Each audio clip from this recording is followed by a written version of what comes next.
హైవ్యూస్ సమంతకు సంబంధించి ఏదైనా ఒక న్యూస్ ఇస్తున్నప్పుడు దానివల్ల మనకు ఉపయోగం ఏంటనేది నేను చూసుకుంటా. ఇది ఇప్పుడు ఉపయోగమే. ఎందుకంటే కొంతమంది వివాహం చేసుకున్నారు, అనుకోని కారణాల వల్ల పాపం విడాకులైంది.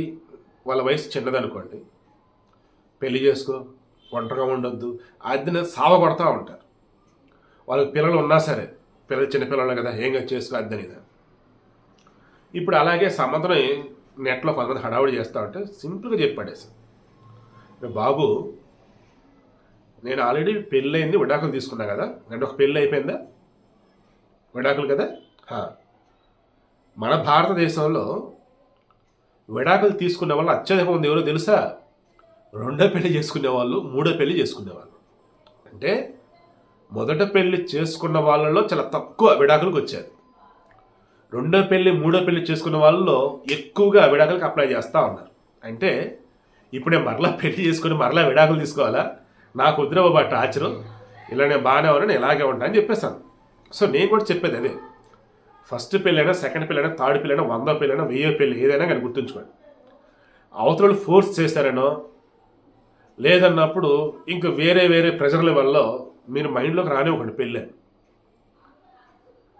మీకు అవతల వాళ్ళు మనసు నచ్చింది అండ్ అన్నీ ఓకే అనుకుంటే పెళ్ళి, లేకపోతే మీరు ఒంటరిగానే ఉండండి, ఆడవాళ్ళైనా మగవాళ్ళైనా ఇబ్బంది ఏమీలా. బట్ సపోర్ట్ చేసే ఫ్యామిలీ ఉండాలి, ఫ్రెండ్స్ ఉండాలి, అన్నిటికి మంచి హెల్త్ని జాగ్రత్త కాపాడుకుంటూ ఉండాలి. మంచి హ్యాబిట్స్తో కనుక ఉన్నట్టయితే ఈజీగా దేనైనా ఓవర్కమ్ చేయొచ్చు. ఎంతమంది ఈరోజు బ్యాచిలర్స్గా ఉంటూ ఆడవాళ్ళు కానీ మగవాళ్ళు కానీ వాళ్ళ కెరీర్లో బెస్ట్ ప్లేస్కి వెళ్తూ ఉన్నారు. ఒక అబ్దుల్ కలాం, ఒక వివేకానంద, ఒక వాజ్పేయి, ఇలా చెప్పుకుంటే ఎంతోమంది ఉన్నారు. ఎలా? వాళ్ళ గోల్ ఏంటో వాళ్ళకి తెలుసు. ఎవరో ఏదేదో మాట్లాడితే పట్టుకుని నువ్వులాడు, జస్ట్ వాళ్ళని ఇట్లా వదిలేస్తారు అంతే, వీళ్ళ పని వీళ్ళు చేసుకుంటూ పోతారు. ఈరోజు సమంత కూడా చాలా క్లారిటీగా చెప్పింది అదే. లైఫ్ అంటే ఏంటో చూసా, పెళ్ళి అయింది, వైవాహిక జీవితం అనుభవించా, విడాకులు అయింది. సో ఇక పెళ్లి చేసుకోవాలా లేదా ఏంటనుకున్నప్పుడు ఎగైన్ మరలా అది విడాకులు దారితీసింది తప్ప వేరేది కాదు. మేబీ తన మీద తనకు చాలా క్లారిటీ ఉన్నట్టు ఉంది, ఎందుకంటే తన లైఫ్ తను లీడ్ చేయాలనుకుంటూ ఉంది. మరలా వేరే పెళ్లి చేసుకుని వాళ్ళకి నచ్చినట్టు బతకాలని, లేదంటే వాళ్ళకి వాళ్ళ అలవాట్లు ఈమె అలవాట్లు కలిసి కలవక, పెళ్లికి ముందు ఒకలాగా, పెళ్లి తర్వాత ఒకలాగా, వాళ్ళు ఏది ఎక్స్పెక్ట్ చేసి ఈమె ఎక్స్పెక్ట్ చేసి ఆ తలనొప్పి అంటే అనవసరం. హ్యాపీగా ఇలాగే లీడ్ చేసుకుంటూ పోతే బిందాస్. ఒకవేళ నిజంగానే తన లైఫ్లో ద బెస్ట్ అనిపించిన పర్సన్ వస్తే ఖచ్చితంగా ఆ రోజు ఆమె చేసుకునేది.